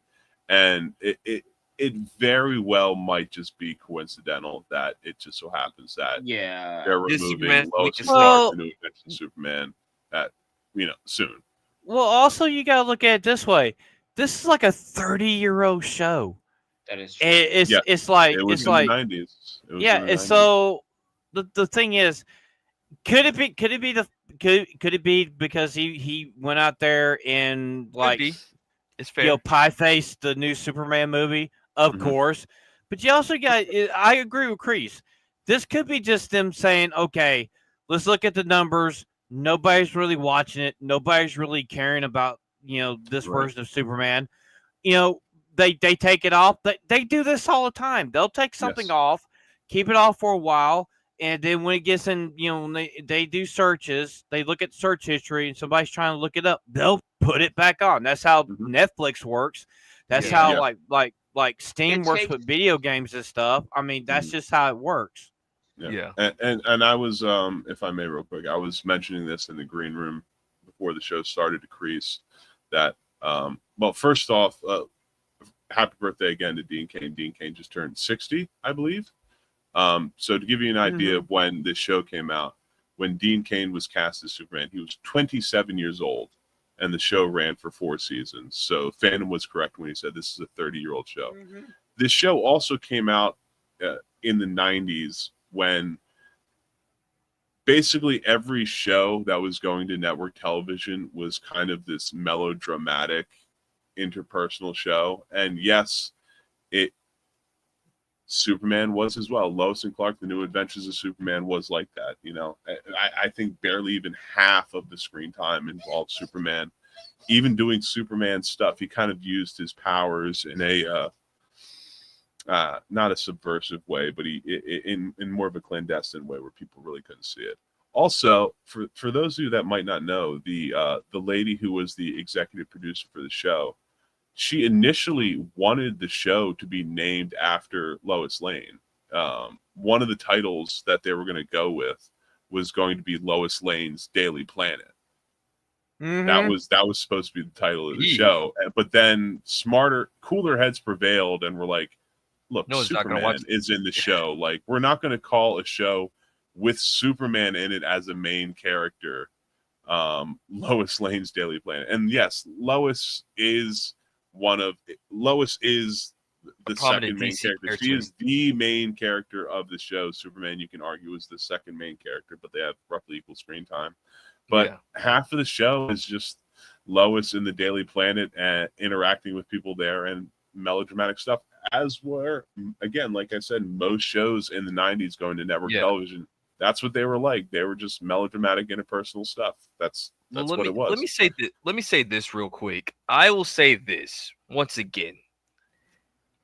We appreciate Dean Cain because Dean Cain's part of the Riververse, and like if I ever see Dean Cain, I'll buy an autograph, like I'll buy the T-shirt or whatever. I'll even ask him to come on the show or whatever. I'm just gonna say this: that his Superman is really cheesy. Like this show, like if you go rewatch it, I can't say that it's great. I can't say that it's great. Like like we like I want to be objectively fair or whatever. Like I don't think it's one of the great Superman movies, but I'll say this: Dean Cain's Superman is underratedly good. I'll say that. Yes. Like he's underratedly good. He's a good Superman. It's just the show is cheesy. It's cheesy, yeah. It's if you took the exact same Superman and you made it in a show 20 years later, and Dean Cain was still, like 27, 28, 29. So it would. I have some. Probably. Sorry, I have some breaking news. So Lois and Clark was on Tubi. It's off of Tubi also. Oh, yeah, it was on. Yeah, it was on Tubi, but they put it on HBO Max because I guess I think they wanted all their Superman content at once, but I guess since the watch hours are not there, they probably just said like, okay, we're gonna drop it again or whatever. This is like once again, this happens all the time. Okay, so like what I don't want our side to say like I mean, and you have every right to think that. I want to at least say that, but I've been studying this streaming service war stuff forever, and let me tell you this: I guarantee you I guarantee you right now, you guys probably wasn't watching the show anyway. Like, probably not. I remember it was back, and I'm taking off my glasses on that because I'm right and everything. Like, you guys were not watching Superman. I mean, watching Lois and Clark. Like, I watch it every now and then. I watch it every now and then. I don't believe most of you guys. You guys have selective outrage, like, but that's okay. You have every right to like it. That's fine. Damn. I know you guys can come at me or whatever, but I'm just saying what it is. I'm just saying what it is. Don't come at Crease. Don't come at Crease. Just come to me. Please come at Crease. Yeah, pause. But yeah, that's how I feel. I think you have every right to question that. Like, is it a coincidence that he said what he said about Superman, and maybe James Gunn made a little call to David Zaslav or whatever to take it off? Maybe, whatever. But Well, Maybe. I mean, Maybe. to be fair, yeah, I mean, he could have seen Dean Cain say that stuff, and also Dean Cain's been mad ever since they removed him from the picture for MegaCon. yeah, You know, I just want to stay for the record. I would be mad too. yeah. Just saying. Which I I would be think mad most. too. And- I think most of us would be mad at that. Dude, I'd Yeah. be more mad. I'd be more. I would think that Henry Cavill would be even more madder because they didn't even ask him to come. No, actually Yeah. they You know? did. Actually they did. They did. Like, it's just that he was filming Voltron or whatever at that time. Oh, and he was they said busy. that Yeah, he I would have can't wait to see that. I've heard good said- things about it. Please be good. like Please be good. yeah, he said that if Voltron wasn't filming, he would have came to MegaCon, which that would have been live. That MegaCon would have been live. Like, But he would've would have had been a lit. line like outside of oh hell yeah! the Oh yeah. like wrapped it around if Henry Cavill Well- came Oh to yeah. MegaCon. Oh, yeah. Well, Yeah. I mean, also when it comes to Dean Cain, he's still mad because they kicked him off with Supergirl because he was part of that show. They were the thing was they were planning to kill him, so he just decided not to come back anyway. Yeah, Mm. and then this whole thing with MegaCon, and then this whole thing with the new Superman movie. I love Dean Cain. I love Lois and Clark, but for me, Dean Cain is still gonna be from Ripley's Believe It or Not. Because he hosted that show, and I loved that Yeah. show. It came on. It was on TNT. Came Yeah, on I right remember after Lois and Clark. I remember If that. any of you in chat remember that show, I mean, it's not that deep. Tell me your age. That Tell show me was how old pretty. you were, then we could talk. Like, Yeah, really. You know, were and- you born before 1993? Basically. And the thing is with Dean Cain, I think he's probably upset, and mad that literally he's one of the few living Superman left, right? Yes. That actually Yes. wore the suit, and he doesn't get respect. he didn't get a cameo. He didn't get a cameo in the Right. movie, and I think he's mad about that. You can't blame him. Yeah. However, that side of Hollywood, we know that Dean Cain, he support Trump, Yeah. and Yeah. they He's they also look down he's at also he's also a Christian. Right. Yeah. Yeah, And they those look two down on things him. together. That's effectively a scarlet Yeah. letter in Hollywood. Yeah. Unfortunately. It's Yeah. one of those- Scarlet S. It's a Scarlet Yeah. S. I was gonna say this, and then we Unfortunately. can move on to our last subject, or whatever. Mhm. I'll say this, like, Dean, if you're watching the show, or if you I don't know, because Rippa, I'll like, I say know this. Rippa be, yeah, Rippa. Hey, be yo, shared. Rippa, Saskas, get Dean Cain to get in touch with Crease, Yeah, please. like, Get Dean- I was just gonna say, I'll say this, like, in my opinion, looking at the situation, I get it. You want your credit, like, and I get it. Like all jokes aside, he wants his credit. That's what it is. Like, he's Mhm. he's Superman too, but they're treating him like the redheaded stepchild because obviously Right. it's his political views or whatever, Right. And I don't think that's cool on their side. But, like, Dean, you knew, like, you also knew the consequences too on if you did come out as a conservative. That Right. that's just the sad part and It everything. was like, expected. It That is. was the expectation. Well, going- he shouldn't be afraid to speak his Yeah. mind and stuff. Well, yeah. I mean, No, that's just we're the not- thing. We're not saying Yeah. that. It's just Yeah. that coming out and saying that you know what was you going to. can't get mad at the results, like, if you already knew Yeah. what's going to happen. That's what I'm basically saying. Right. Like, that's all. However, I personally, I'm sure you guys would do as well. I mean, I back Dean Cain in the sense that he Yeah. stood on his principles. Oh, He hell said, "This yeah. is what Yeah, I he stood on believe in. This is how I follow." And whatever consequences come, or what consequences come, it's unfortunate that, like you said, Crease, he's treated as the redheaded stepchild of the Superman family, if you will.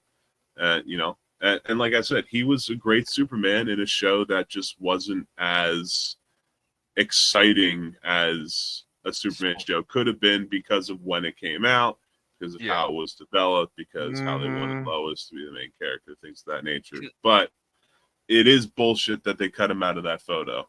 Yeah. And I would be angry about that. And it's bullshit that they haven't asked him to cameo, because I'm sure he's plenty enough of a professional and he's dealt with Hollywood long enough that he could put aside his differences of opinion with people he might have worked with so that he could come on the set and cameo, and he's not going to go on political or religious speeches or whatever.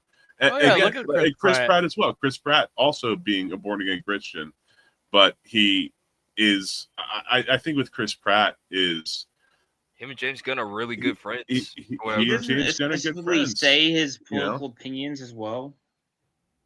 They could be pretty inferred. They could be pretty inferred. Even James Gunn even said, he even said that I don't agree with Chris all the time or whatever, but he's my friend and I stand with him, no matter what and everything. He didn't do nothing nothing wrong. Leave him alone or whatever. And see, I respect James Gunn on that principle. If you're one of his friends, you're one of his friends and everything. He sticks with you, however. So hopefully, Chris Pratt comes to the DCU and he gets something, however. Who'd you want him to play? I want to be Booster Gold. Booster Gold. Yeah. Booster Gold. Okay, there's your answer. Yeah. That's what I gathered the answer was gonna be. So I just wanted to recheck. Okay, so this is this was not really planned, but me and Ebola just said fuck it, but random. So I'm gonna let you guys take over for this one. K-pop Demon Hunters, Ebola, what do you think about it, man? Okay, it's gay. Hey, I was expecting. I watched it. I thought it was good. I expected it also to be stereotypical cringe K-pop tropes that were in the movie. It was actually good. I watched it. I thought it was good. It's probably only people that like K-pop or K-drama stuff is gonna enjoy it. And then maybe a day or two later, universally everyone liked it. And the consensus was, I went in expecting to cringe or hate it and came out liking it. So I was actually surprised how many people actually enjoyed it. Even K-pop haters loved it. So it's Sophie wants to watch a party of it. So Sophie, wait till Saturday. We could watch it Saturday. Yeah. We could talk about it on the anime show Saturday night. Yeah. Because I said, listen. I already made a video on it. We just gotta get that posted or whatever. I already made a video on the K-pop Demon Hunters. I like it, man. I will say it straight up. K-pop Demon Hunters as a movie. As a movie, it's better than Jurassic World Rebirth. It's better than Superman, and it's better than Fantastic Four. That little 1 hour and 34-minute movie right there actually was entertaining. It kept the songs were good. The fight scenes, the choreography of the fight scenes is good. I enjoyed it. I highly recommend people go watch it. It's like an 8. I give it an 8 out of 10 just for enjoyment level. Yeah. Well, the thing, like I told you guys, I've seen clips of it. It's just not made for me. Of course, I'm not I'm not into the music aspect of it and stuff. Yeah, it probably is a good movie. It's just not made for me. Yeah. It's one of those things of like I said, how I feel about Fantastic Four. Phantom feels about K-pop Demon Hunters. For me, I love music or whatever, and if the music is good, and then I'm getting on top of that, good fight scenes, good storytelling. Hey, I that's good for me. I'm just gonna say this: Disney is not liking this. They are looking at K-pop Demon Hunters and they're hating every last minute of it. That this Netflix series that came from Sony is doing better than all their Pixar stuff that's been happening in the last 5 to 10 years or whatever. Well, the funny thing about it is that the movie that came out for Pixar, I think it was Elio. Yeah. Both this and that movie had little to no promotion, and this one did better than Elio. Yeah, guys, I'm Probably sorry. because it's on streaming. Guys, I'm sorry, but those guys dancing look gay. Like, They that's K-pop, man. K-pop. And as I just said in the chat, maybe I can sit in Discord AFK while you guys enjoy a watch party. We'll see. We'll see how many people in Discord decide that they want to do that. If Sophie, if you want to do that, Nisha, if you want to do that, AP, if you want to do that, maybe that's something we can do. We'll see. The voice acting. We can do it tomorrow. Yeah, the voice acting. Well, Sophie said Sophie said tonight's her last night. Apparently Nishi's in and AP's in, so who knows? We'll see. Yeah. Yeah, It's a good watch. And they already are going to do they're planning on doing a sequel, and this is what I was talking about. Like it's a supply and demand type of thing. What do we always keep on saying that Hollywood never does? They never listen to the fans or whatever. Yeah. Like the people in the East, in America, like you guys. We're in the West. We're in the West. We're in the West and everything. Western entertainment industry. You guys need to look. You guys need to look at your Eastern counterparts. Listen to the fans. If they want it, give it to them. If they don't want it, don't give it to them and everything. Like, there's been plenty of times where we say we don't want this to happen. We did not want Joker 2, but guess what? You just said, nah, you guys are getting this Joker 2 or whatever. Okay, are we about done for tonight? Because we got to talk about what the Saskas posted today. We got to. All right. You go ahead and cue that up. I'll look for it. Go ahead. It's in. I know they did some slight announcements. It's the Isom thing. It's the Isom little anime. Kreese, I didn't realize you had a twin brother. His name was Isom. I did not. Yes. Okay, let me pull it up. Yeah. When I saw that, I was like, I don't know. I have to probably talk to Rippa, or something. I'm like, dude, twins. We'll have to talk to Jen or Sylvia and them. I'm like, hey, I'm perfectly okay with it. Like my likeness. I get paid for my likeness. Dude, it looks just like you. I even put a picture up in Discord, be like, dude, it's you. It's literally you. I'm like looking at this. Look at it. That's crazy. Hey, I'm not even gonna lie. I'm like, cause when I saw it, I was like, whoa, that's a little wow. Like, you look hot. Jake, go to Discord and pull the picture up that I put up below it of Kreese. It's the same pic. It's the same pic. I mean, they just swapped the angles around. I'm saying as if they actually did so, but I mean, here you go. Hey, there's the headshot of Kreese, and here's the gift. I'm just saying, man. I ain't even mad about it. Holding the cup. Here's Kreese. I'm not even mad about it, man. Again, hey. Did you reply to it and say I said I did too. I'm like, twins? I said that looks hot. Is there a reply here? Yeah. Isom looks hella familiar. There it is, baby. Repost that. Yeah, I reposted it too, and I'm like, damn, twins. Definitely. Like when they come back, I'm asking, like, hey, like you probably didn't mean to do this on intent or anything, but like, I ain't gonna lie. At least make me or Jake fucking at least horseman. Make Jake into horseman and make me into. as the Saskas said, unfortunately, it took the wind out of my sails. But as the Saskas said last week, Dean Cain is going to be voicing the Horsemen. So Yeah. smallest violin playing for me. Nah, this was cool. Like, you know, yeah, like I don't think they were like saying like, oh yeah, we're taking Kreese's face, but like if they Face stealers. If they was, I appreciate it. I'm a big fan made of it, boys. We it's made like, it. Look, like I don't Kreese- think it was there to. I don't think Chris, there was. all I'm saying is, if by the end of August you receive a check in the mail for like $1,500, that's probably why.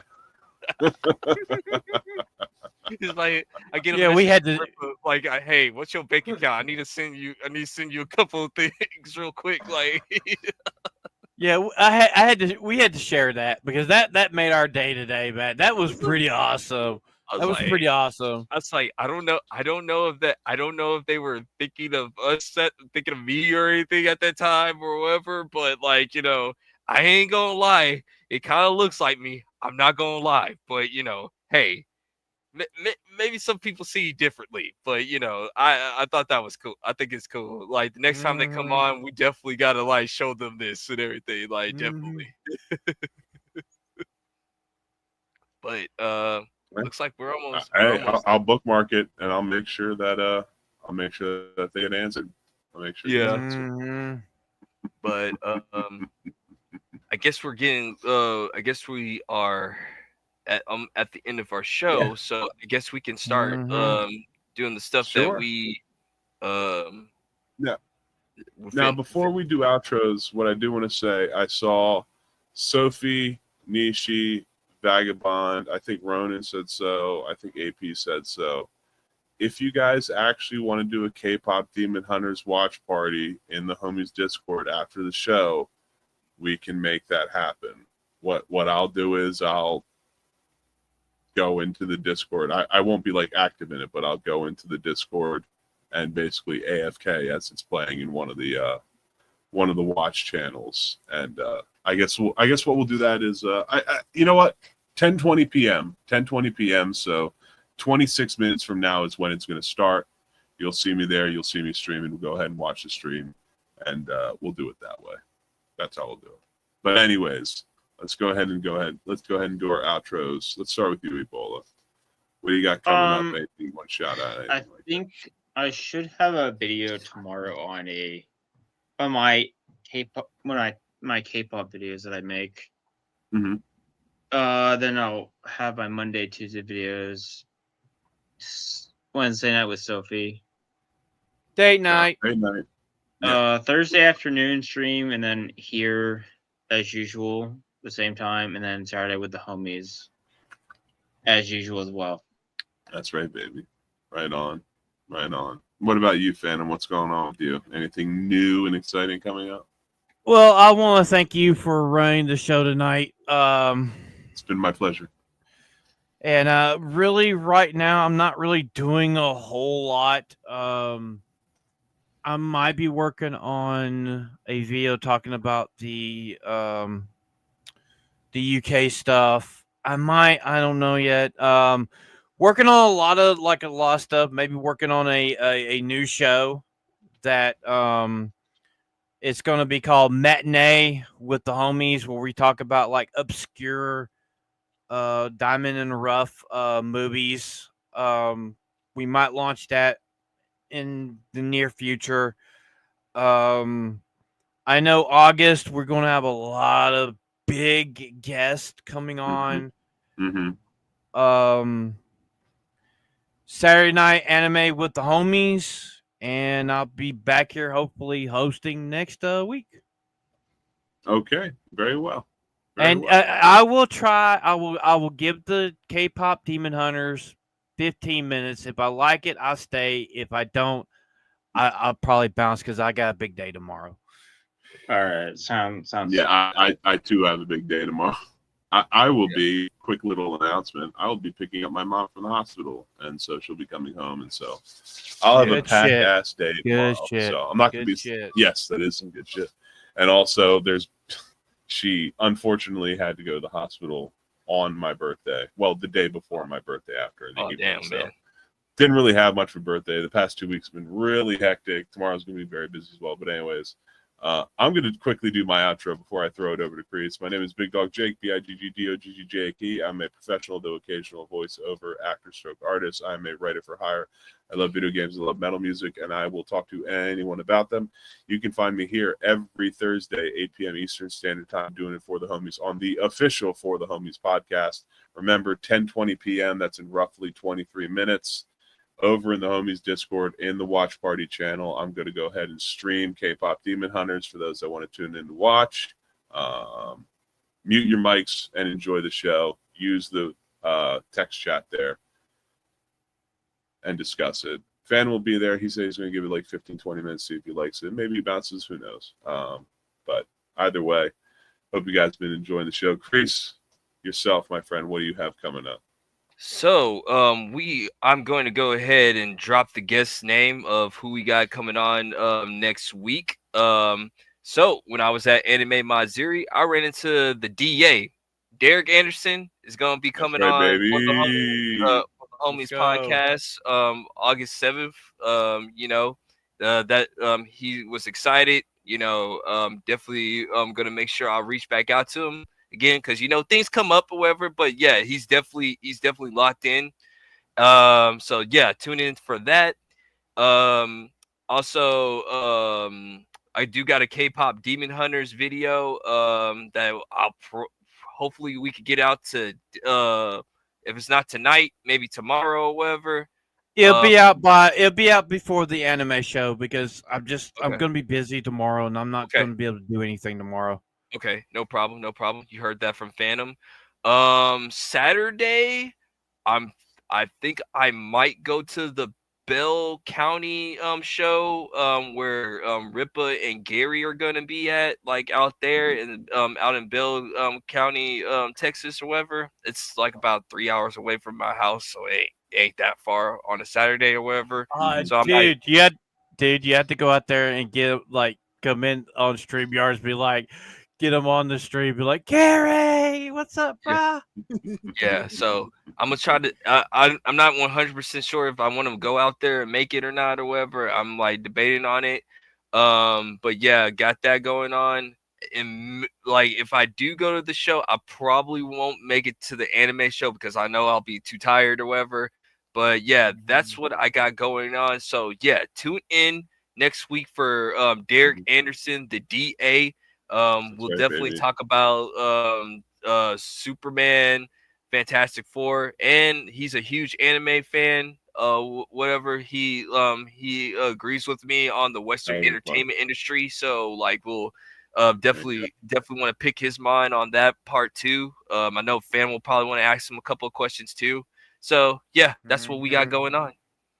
Absolutely. And guys, thank you so very much for tuning in. Remember, you can join the homies Discord. The link is down in the description. Thank you guys so very much for tuning in for another exciting episode of the official For the Homies podcast. Every Thursday, 8 p.m. Eastern Standard Time. We're so happy that our fearless leader and streamer Phantom was able to come in here for at least most of the show, even though you couldn't see his face. How unfortunate. Boo-hoo. But anyways, guys, remember, slightly less than 20 minutes, the Watch Party channel in the homies Discord. I will be streaming K-Pop Demon Hunters for those who want to watch, and we'll be seeing you there. He's been Ebola.